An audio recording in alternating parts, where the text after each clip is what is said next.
오늘 말씀은 우리 계속해서 사도행전의 말씀을 통하여서 우리 계속 은혜의 시간 되기를 소망합니다. 우리가 사는 세상에서 가장 중요한 자원이 뭐가 있을까요?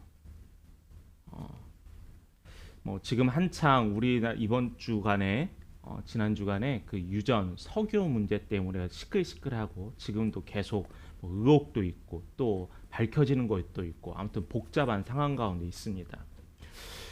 석유가 우리 인류에서 가장 중요한 자원이라고 합니다. 우리가 단순히 석유가 그냥 자동차의 연료, 전기를 만드는 연료가 아니라 이 석유를 통해서 수많은 것들이 추출되고 만들어진다는 거죠.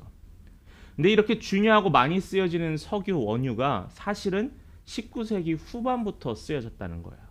그때 이제 자동차가 지금의 내연기관 같이 활용이 되어서 그때 연료로 사용되었습니다.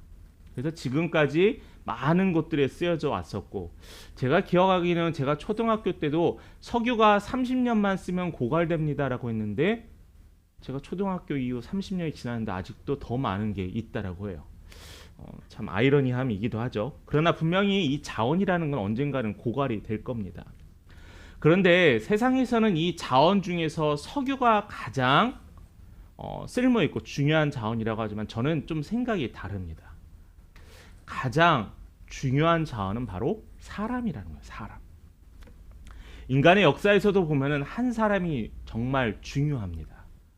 임진왜란 때 많은 의병과 또한 군인들이 있었지만 그 중에서 가장 손꼽히는 분이 바로 이순신 장군이었죠. 한 사람의 장군을 통해서 우리의 인간의 역사를 보면은 많은 한 사람의 영웅들을 통하여서 난세의 영웅이 나고 영웅은 난세에 난다라는 말도 있습니다. 그런데 이 세상의 역사뿐만 아니라 믿음에서도 마찬가지라는 거예요. 우리가 이 성경을 보면 수많은 믿음의 사람들이 있습니다. 아브라함이라는 믿음의 조상, 믿음의 아버지인 아브라함 때부터 시작하여서 그 믿음이 대를 이어서 오늘에까지 이르게 되었다라는 거죠. 그럴 때마다 하나님께서 꼭 쓰시는 사람이 있어요. 어려울 때 하나님께서 선지자를 파송시키시고 하나님께서 왕을 통하여서 다스리게 하시고 하나님을 높이는 이 모든 것들이 바로 이 사람이었다라는 거예요.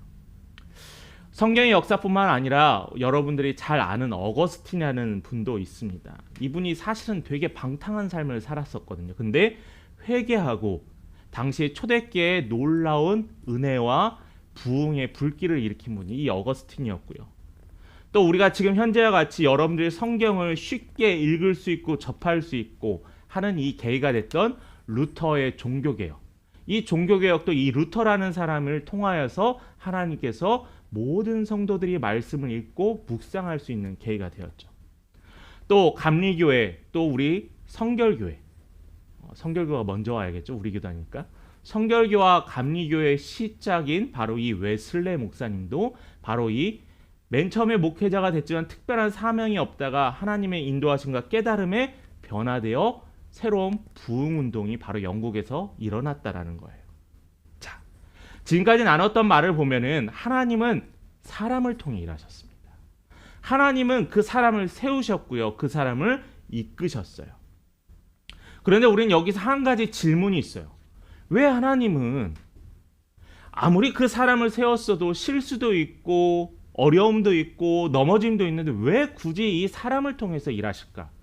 하나님 스스로 일하시고 하나님이 명령하시면 될 텐데 왜 굳이 하나님은 사람을 통해 일하실까?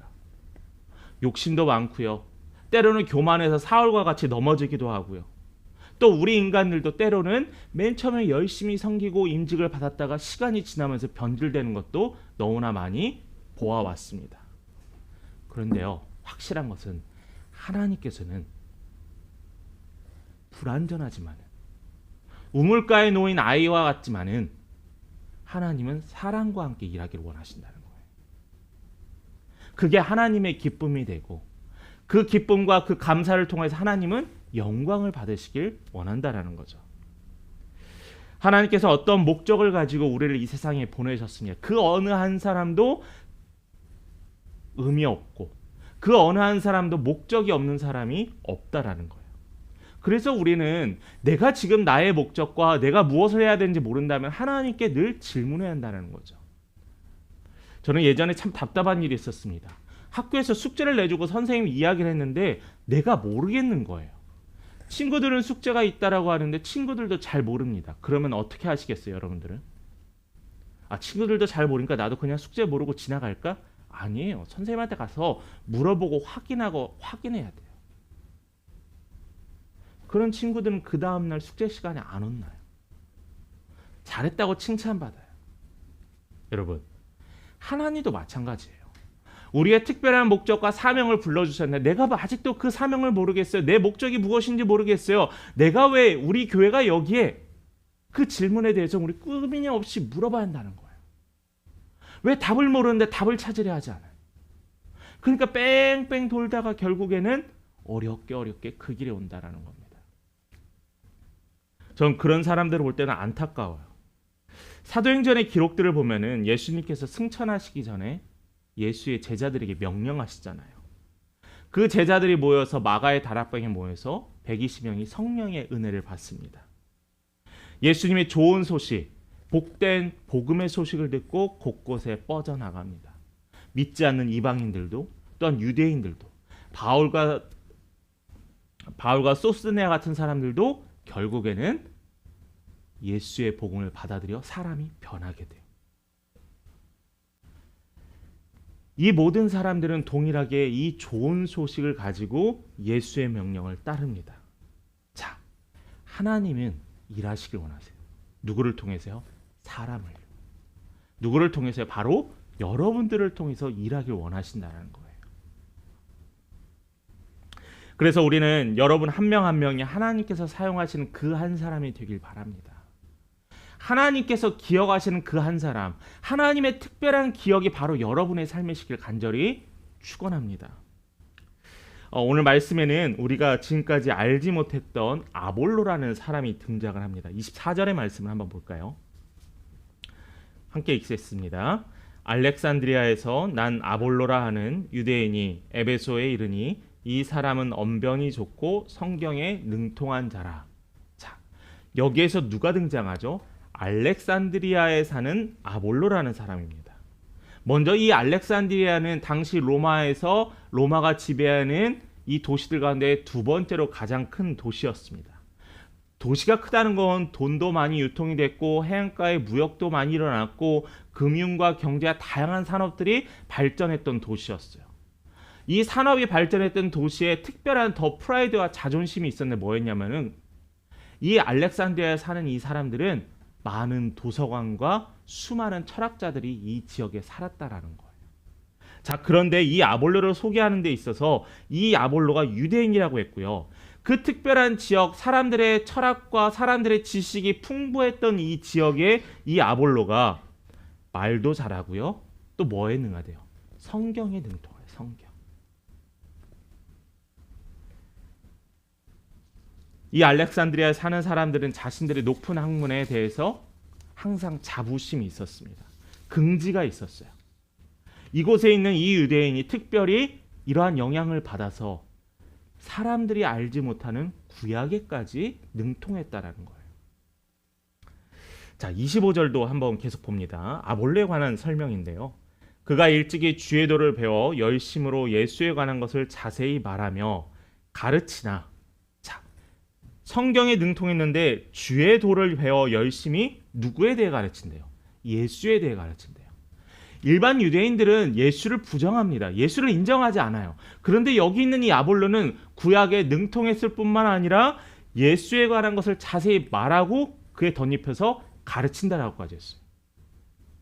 자, 그러면 우리가 여기서 확인할 수 있는 것은 기존의 바울과 복음을 반대하는 예수에 반대하는 유대인들과는 좀 다른 유대인이에요. 그런데 이 아볼로가의 약점이 있는데 그 뒤에 보면은 요한의 세례만 알 따름이라는 거예요. 자, 그게 뭐냐면은 예수에 대해서는 알고 예수에 대해서는 가르치는데 무엇이 부족했냐면은 요한의 세례까지만 안다는 거예요. 여기서 말하는 요한이 바로 세례 요한입니다. 여기서 말하는 게 바로 주의 도였어요. 세례 요한이 누구예요? 예수님이 사역하시기 전에 나는 광야에 빚진 자라고 광야에 외치는 소리라고 해서 자신의 이후에 오실 예수는 성령으로 너희들에게 세례를 준다라고 했던 외쳤던 예수를 준비했던 자였어요. 그러죠? 근데 이 세례 요한이 예수님이 사역하신 걸 알았을까요? 이 세례 요한이 예수님이 십자가에 달려 죽으심을 알았을까요?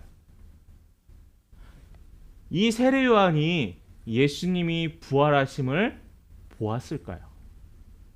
이 세례 요한과 그의 제자들, 세례 요한의 제자들이 예수가 부활해서 사실 만에 승천하였던 것을 알았을까요? 세례 요한이 말씀을 통해 갖고 천사의 이야기에 알 수도 있었습니다. 그러나 보지는 못했어요. 자, 여기에서 어떤 이 아볼로의 약점이 있냐면은 구약에도 능통하고 예수에 대해서 가르칠 만하고 잘 알고 있었던 자인데 그가 알았던 것은 세례 요한이 가르치고 경험했던 것까지만 알았다라는 거예요. 그러니까 예수의 죽음과 예수의 고난에 대해서는 이 아볼로는 알고 있지 못했던 자였다는 겁니다. 자, 유대인들의 약점이 뭐였죠? 유대인들의 약점은 구약에 있는 율법만을 믿었습니다. 그러죠? 이건 완성이 아니에요. 자, 이 아볼로도 구약의 율법을 믿습니다. 예수가 우리를 위해 태어나신 메시아임을, 구원자임을 믿어요. 그러나 이 예수에 대해서 다 알지 못한다는 거예요. 부활에 대해서 알지 못한다는 거예요. 구원자임을 보지 못했다라는 겁니다. 세례 요한이 또 이 아볼로가 예수가 메시아고 구원자임을 알았지만은 그에게는 약점이 있었어요. 예수의 부활을 체험하지 못했다라는 거예요. 여러분, 교회 다니지 않는 사람 중에서 예수가 실제로 존재했다고 믿는 사람이 있습니다. 예수라는 사람이 참 좋은 말씀을 가르치고 좋은 이야기를 했다는 걸 믿는 사람들이 있어요. 기독교인이 아니고 예수의 부활에 대해서 모르는데도 말고요. 예수가 부활했다는 사실을 머리로만 알지 그 예수의 부활이 그의 삶에 어떠한 영향을 끼치지 않는 사람들도 있어요. 자, 그럼 아볼로는 어떤 사람이었냐면 제가 방금 이야기한 것처럼, 제가 방금 얘기했던 것처럼 머리로 아는 지혜는 있는데 부활에 대한 체험이 없는 거예요. 부활에 대한 체험이 없는 것은 그에게는 구원이 이루어지지, 완성되지 않았다는 거예요. 이 성경의 말씀을 너무나 사랑하고 좋은 말씀이라고 해서 신앙생활을 하지 않고 교회 다니지 않고 이 말씀만을 읽는 사람이 있습니다. 마치 지혜로운 책, 마치 처세술과 같다 하여 읽는 사람도 있습니다. 이 사람에게 구원이 있나요?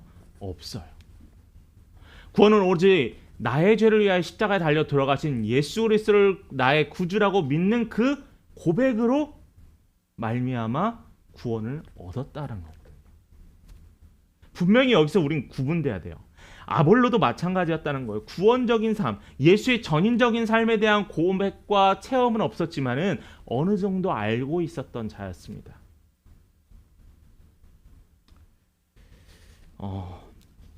물론 이 아볼로는 자신이 선택한 건 아니에요. 나는 예수의 부활은 도저히 받아들이지 못하겠다 자신이 선택한 것은 결코 아닙니다. 그렇지만 완벽한 전인적인 예수의 삶에 대해서는 그는 알지 못했다라는 거죠. 여러분, 구분점을 정확하게 해야 합니다. 교회를 다닌다고 해서 모든 이들이 구원에 이르렀다고 할 수도 없다라는 거예요. 신앙생활이 이제 막 시작하는 사람들은 예수가 나의 삶을 인도하는 구원자를 못 믿는 사람도 있어요. 그분이 잘못됐다는 게 아닙니다. 하나님께서 그를 통하여서 계속 일하실 거는 전 믿기 때문에 그가 결국에는 예수가 나의 구주입니다라는 고백을 할 거예요. 그러나 지금 딱 잘라서 지금 현재는 아직 완성되지 않은 신앙이 있다라는 거죠. 바로 그 아볼로가 그러한 자였습니다. 여러분, 예수는 지식이 아니에요. 예수는 역사에 있었던 한 중요한 4대 성인의 한 명이 아니라 예수는 현재도 일하시고 나를 통해 일하시고 다가오실 미래에 우리를 구원해내실 여호와 하나님의 아들이라는 거죠. 이것이 중요한 사실이에요. 또 하나만 더 간단히 이야기합니다. 신앙생활에서 구원받았다라고 하는 고백을 합니다. 우리 여기 계신 모든 성도님이 다 구원받았습니다. 믿으시죠? 아멘. 자, 구원받았는데 내가 어느 날 뜨겁게 기도했는데 마음이 구원받은 것 같아요. 그냥 내 마음에 오는 어떤 뜨거운 체험이 그냥 구원받았다가 아니에요. 구원받았다는 것은 구원의 열매가 있어야 돼요. 그냥 마음에 심리적인 자극으로 인해서 어떤 특별한 경험이 구원의 끝이 아니에요. 구원은요, 내 삶에 변화가 일어나야 돼요. 내 삶에 예수로 인해서 열매가 맺어져야 돼요. 제가 되게 부끄러운 이야기가 있는데, 사춘기 때는 좀 남자들 같은 경우는 좀 세 보이고 싶어 합니다. 자녀 키우신 분들이나 여자 아이를 키우는 분들도 그럴 수도 있겠다고 생각하지만은, 남자들은 좀 그런 게 있었어요. 그래서 저 당시에는 기지바지라는 게 있었습니다. 제 고향이 군산인데 그때 기지바지는 아무나 입을 수 없었어요.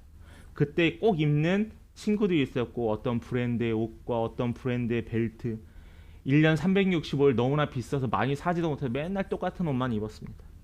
그걸 하면은 세 보였어요. 그리고 욕을 하면 좀 더 세 보였습니다. 근데 저도 똑같았어요. 사춘기 때.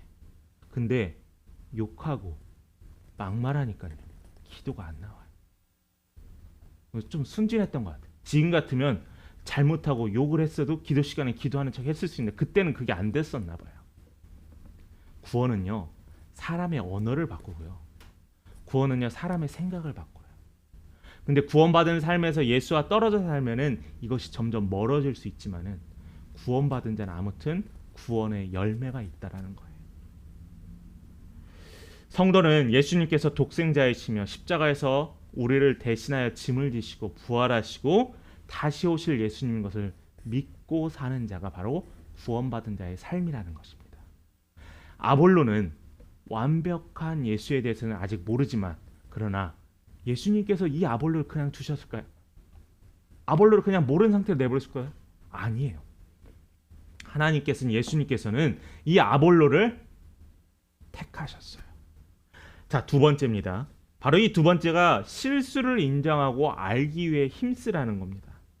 에베소에 도착하자마자 아볼로는 회당을 찾아가 자신이 갖고 있었던 지식으로 예수에 대해서 사람들에 가르칩니다. 근데 그때 마침 그 에베소에 있었던 회당에 누가 있었냐면은 브리스길라와 아굴라가 있었어요. 이 브리스길라 아굴라가 누구죠? 바울이 너네들이 에베소 교회에 좀 남아있는 성도들을 좀 돌보아라고 했던 자가 브리스길라와 아굴라 부부잖아요. 하나님께서 그들을 예비하여 이르시되 그 타임에 아볼로가 예수의 말씀을 전할 때 브리스길라 아굴라가 그 이야기를 듣는데 뭔가 조금 부족함이 느껴지는 거예요. 물론 브리스길라와 아굴라도 평신도였어요. 사도도 아니었어요. 그런데 그들이 알았던 예수, 그들이 알았던 체험, 바울로부터 들었던 예수에 관한 소식이 여기까지는 맞는데 이 뒷부분이 좀 이상한 거예요. 없는 거예요. 이상하다는 걸 깨닫고 느껴서 이 부분은 아볼로에게 조심스럽게 다가가 예수의 죽으심과 부활에 대해서 설명을 했습니다. 26절입니다. 사도행전 18장 26절에 보면은 그가 회당에서 담대히 말하기 시작하거늘, 누구냐면 바로 아볼로입니다. 브리스길라와 아굴라가 듣고 데려다가 하나님의 도를 더 정확하게 풀어 이르더라. 더 정확하게라고 했어요. 아볼로가 알고 있었던 게 틀렸다는 게 아니에요. 아직 모르는 부분에 추가해줬다는 거예요. 더 정확하게 예수에 관해서, 복음에 관해서 더 전했다라는 겁니다. 이 부분은 아볼로를 비판하지 않았어요. 야, 너는 그것도 몰라? 왜 거기까지 몰라? 그를 비판하거나 그에게 책망하지 않았어요. 더 정확하게 그에게 전하였다라고 했습니다. 여러분, 모르는 성도를 향해, 아직 어린 성도를 향해서 야, 왜 너 그거밖에 몰라라고 할 필요 없다는 거예요. 우리가 더 정확하게 가르쳐줘야 될 필요가 있다는 거죠. 그래서 이 브리스길라와 아굴라 부부는 뭘 가르쳤을까요? 뭘 전해줬을까요? 예수가 십자가에서 돌아가신 걸 전했고요. 예수가 3일 만에 부활하신 걸 전했고요. 예수가 40일 동안 사역하신 걸 전했고요. 그리고 예수가 하늘로 승천하셨던 걸 전했습니다. 그리고 마지막으로 예수가 다시 오실 그때에는 심판과 천국이 있으라는 걸 전했습니다. 여기에서 이 아볼로는 장점이 있었던 것 같아요. 자신의 부족함을, 실수를, 자신이 아직 알지 못함을 통해서 들으려 했다라는 거죠. 여러분, 남의 이야기 잘 들으세요? 나보다 어린애, 나보다 신앙생활 적게 한 사람, 우리 교회 나온 지 얼마 안 되는 사람, 그 사람들이 이야기를 들으면 왠지 자존심이 상해요. 그런데요, 아볼로는요, 장점이 있었어요. 많은 학식과 배경과 성경이 능통했지만은 자신이 알지 못하는 소식에 관해서는 자신의 실수를 인정하고 받아들였다라는 거예요. 학식이 뛰어난 사람이라고 했잖아요. 많이 배웠던 사람이라고 했죠. 사람들로 존경받았던 사람이라고 했잖아요. 그런데 자신에게 말씀을 전해준 예수에 관해서 이야기하는 이 브리스길라와 아굴라 부분 누구예요? 천막 짓는 사람이에요. 어떻게 보면 무시할 수도 있죠. 내가 너희들한테 이런 이야기를 들어야겠어? 나는 회당에서 말씀을 선포하는 사람인데? 자존심이 상할 수도 있겠죠. 그런데 이 아볼로는 그렇지 않았습니다. 겸손했기 때문에 들을 수 있었어요. 지금 이 자리에서 선포되는 내가 알고 있는 이 하나님의 말씀도 우리는 어떻게 들어야 하냐면 겸손히 들어야 돼요. 김순규 목사가 전하는 설교가 아니라 하나님의 말씀이 선포되어지는 것이기 때문에, 목사가 높은 강단에 있다고 해서 높아지고 그의 말에 따르라는 게 아니에요. 하나님의 말씀을 전하기 때문에 그 말씀에 우리는 순종하고 겸손해야 한다는 거죠. 어느 날 하나님의 말씀이 나를 너무나 찔러요. 혹시 목사님이 내가 지난주에 내가 좀 기분 안 좋게 했던 것에 앙심을 품고 혹시 저 얘기하는 거 아니야? 물론 그러면 안 됩니다.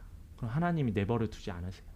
근데 여러분, 그 이후에 여러분들 그 말씀이 내 마음에 찔리면은 하나님의 말씀이에요. 얼마나 감사해요. 어떤 이들은 주일에 예배에 그냥 왔다 가는데, 주일에 예배 내가 왔는데 그 말씀이 나를 얼마나 찔리고 나의 마음을 요동시키게 하는 말씀이에요. 얼마나 감사해요. 하나님이 나에게 말씀하시는 그 말씀을 직접 들으니 얼마나 감사해요. 그리고 여러분, 인정했으면 좋겠어요. 나는 완전하지 않다라는 거예요. 우리는 완전하지 않아요. 근데 완전한 척 하려고 해요. 완전해 보이려고 해요. 아볼로는 사람들에게 가르쳤다면 얼마나 대단한 학식과 지식을 갖고 있었습니까? 그런데 자신이 몰랐던 부분에서는 자신의 부족함을 인정하고 그들의 이야기를 귀담아 들었다라는 거예요. 여러분, 듣는 자에게 깨달음이 있어요. 듣는 자에게 변화가 있고 듣는 자에게 성장이 있습니다. 어느 순간부터 나는 이 정도까지만 했어, 난 더 이상 듣지 않을 거야, 이게 나의 완벽한 신앙이야라고 생각하면은 결국 우리는 교만이라는 벽에서 넘어지고 말 거예요. 물론 저도 잘 안 듣습니다. 때로는 선배 목사님한테 고집도 세다라고 해요. 그러면 저는 제 스스로 방어합니다. 목회자가 자신의 뚜렷한 목회적인 철학이 있어야지 않겠습니까? 근데 뚜렷한 철학 좋죠. 근데 솔직하게 내 스스로 말할 때 철학일까요? 하나님의 부르심일까요? 아니면 나의 고집일까요? 여러분들도 한번 생각해 보세요. 난 이것만큼 못하겠어. 나는 이것은 아닌 것 같아. 모든 걸 벗어놓고 예수의 말씀에 귀 기울여 보세요. 복음 앞에 내가 섰을 때 나의 마음에, 또한 나의 지식에, 나의 삶의 변화가 일어나는 것, 우리는 아직 하나님께 더 다가가야만 한 이유가 된다는 거예요. 물론 주님을 체험하고 주님께서 감동 주셔서 구원받았습니다. 그러나 나는 아직 부족하다는 걸 인정해야 돼요. 그래서 주의 말씀도 듣고 또 기도도 하고 끊임없이 성경의 진리와 찾으려고 노력해야 합니다. 그러한 노력이 없으면은 우리는 결국에는 멈춰버려요. 멈춘다는 것은 결국 우리는 뒤로 후퇴하는 겁니다. 목사님, 그럼 언제까지 우리는 계속 이렇게 달려가야 될까요? 예수가 오시는 그날까지요.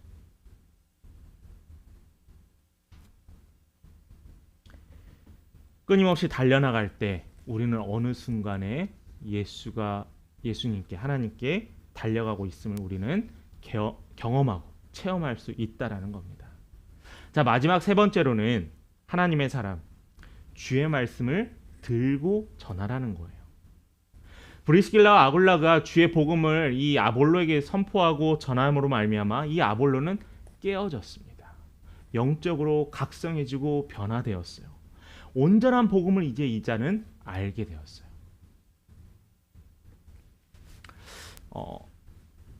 모르겠습니다. 여러분들이 만약에 좋은 것을 사거나 좋은 것을 사면 여러분 어떻게 하고 싶으시겠어요? 이 좋은 거니까 나만 알고 있어야지. 은연슬쩍 그냥 자랑할 때도 있고요. 또 사람들한테 나 이번에 이렇게 됐어. 특별히 자녀에 관한 것들. 자녀가 좋은 성적, 자녀가 좋은 곳에 시집을 가고 결혼했으면은 막 자랑하고 싶어요. 사이도 자랑하고 싶고 며느리도 자랑하고 싶어요. 여러분, 자랑하고 싶어요. 복음도 마찬가지예요. 이 세상에 그 어떤 것보다 소중하고 귀한 이 복음을 우리가 들었는데 자랑하고 싶지 않다라면 얼마나 안타까워요. 너무나 소중하니까 나만 갖고 있어야지 아니라는 거예요. 예수님께서는 분명히 이야기하셨어요. 이 아볼로는요, 이 복음에 대해서 듣자마자 어떻게 했어요? 이 좋은 기쁜 소식을 들고 에베소를 떠났습니다. 왜요? 사람들에게 전하기 위해서요. 내가 지금까지 몰랐지만은 방금 깨닫게 되었던 이 예수의 놀라운 복음의 소식을 알게 되어서 그의 마음에 기쁨이 더해져서 사람들에게 전하고 싶어 해졌어요. 그래서 고린도 즉 브리스길라와 아굴라 부부가 살다 온 고린도 지역으로 떠나게 됩니다. 아볼로는 구약 성경을 인용하면서 여기서 예언된 메시아가 바로 누구라고요? 예수 그리스도다라고 선포하기 시작합니다. 우리가 24절에 보면 아볼로가 뭐에 능하다고 했죠? 언변에 능하다고 했잖아요. 구약에 정통했다고 했잖아요. 그가 알고 있는 구약의 정통한 말씀의 근거와 또 화려한 언변을 통해서 예수가 메시아임을 사람들에게 선포하기 시작했습니다. 때로는 자신을 향해서 토론을 하는 유대인들을 향해서 그들에게 좋은 언변으로 그들을 설득하기 시작했어요. 이 아볼로로 인하여서 고린도 교회에요, 놀라운 부흥의 역사가 일어납니다. 놀라운 변화가 일어나요. 자, 후에는요 좀 부끄러운 이야기 나중에 이야기하겠지만은, 근데 아볼로가 너무나 잘 전하고 사람들에게 말씀을 잘 선포해서 나중에는 아볼로파, 바울파, 게바, 베드로파 이렇게 나뉘어지게 돼요. 자, 그것을 저는 여기서 나뉘어진 것에 대한 잘못은 지금 나누진 않겠습니다. 근데 이 아볼로가 얼마나 주의 복음을 제대로 깨달았으면은 이 아볼로 파가 생겼을 수 있었을 거예요. 그가 이 고린도 교회 성도들을 향해서 복음을 전할 수 있었던 건 그가 그 주의 복음을 듣고 기뻐하여 자신의 깨달음으로 인해 사람들에게 선포했다라는 거예요. 자,